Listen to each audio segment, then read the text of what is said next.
Hi students, आपका स्वागत है मेरे यूट्यूब चैनल मनोज परमार एकमे क्लासेस उत्तरकाशी में।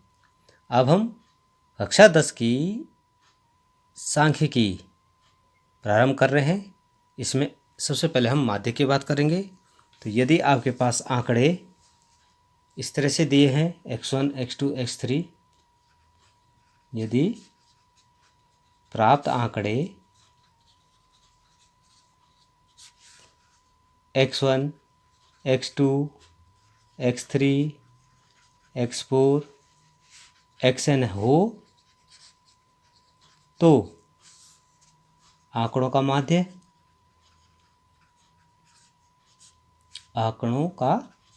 माध्य जो होगा वो होगा x बार बराबर x1 plus x2 plus x3 plus x4 plus dot dot dot xn whole upon इसका n। इसको हम ऐसे भी लिख सकते हैं x bar equals to sigma i की वैल्यू 1 से n तक और एक्स आई अपॉन n। यह आप इसको लिख सकते हैं माध्य को।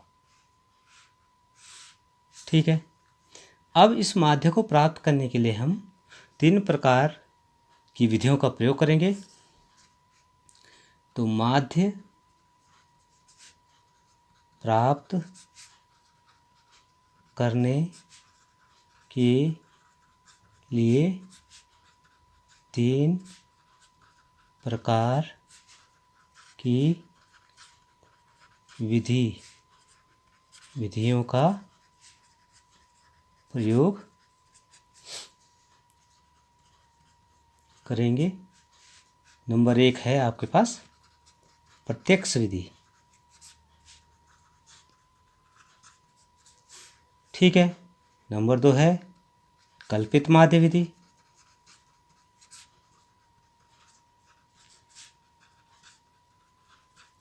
और नंबर 3 है पग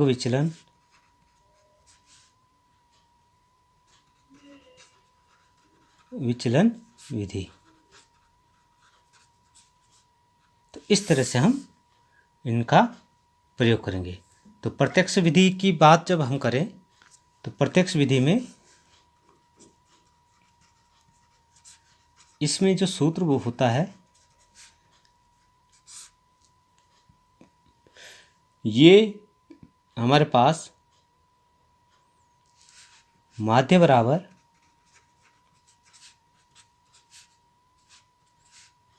सिग्मा एफ आई एक्स आई अपॉन सिग्मा एफ। और जब कल्पित माध्य की बात करें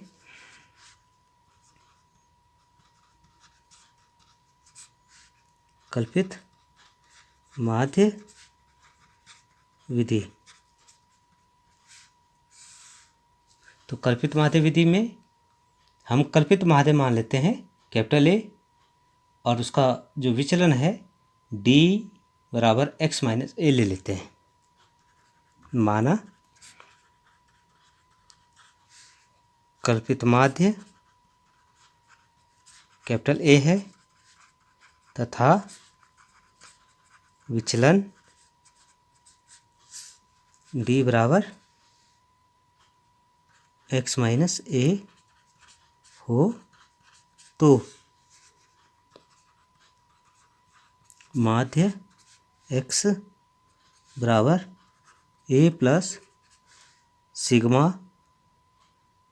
F I D I upon sigma F I, ये सूत्र आपके पास हो जाता है।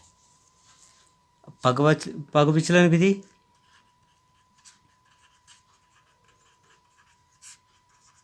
विधि का जो सूत्र है इसका हम प्रयोग करेंगे। तो माध्य बराबर हो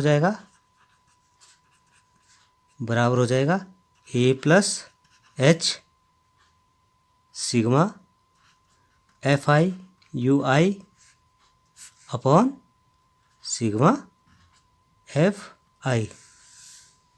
ठीक है। अब यहाँ पे यहाँ u बराबर होता है एक्स आई माइनस ए अपॉन एच। इस चीज़ का हम ध्यान रखेंगे, ठीक है। अब हम इसमें प्रश्न नंबर 1 से प्रारंभ करें। जैसे कि दिया हुआ है आपके पास वर्ग दिया हुआ है कि पौधों की संख्या दे रखी है, घरों की संख्या दे रखी है। तो इसको कैसे हम करेंगे, इसको मैं दूसरे वीडियो में आपको बताता हूँ। Hi students, this is Manoj Parmar with another problem of class 10th maths statistics। प्रश्न नंबर 1 का सॉल्यूशन में लेके आया हूँ। पौधों की संख्या दे रखी है, घरों की संख्या दे रखी है। हमें जो सूत्र पता है माध्य का, उससे हम देखते हैं कि माध्य बराबर होता है सिग्मा एफ आई एक्स आई अपॉन सिग्मा एफ। तो यहाँ f क्या है, बारंबारता है,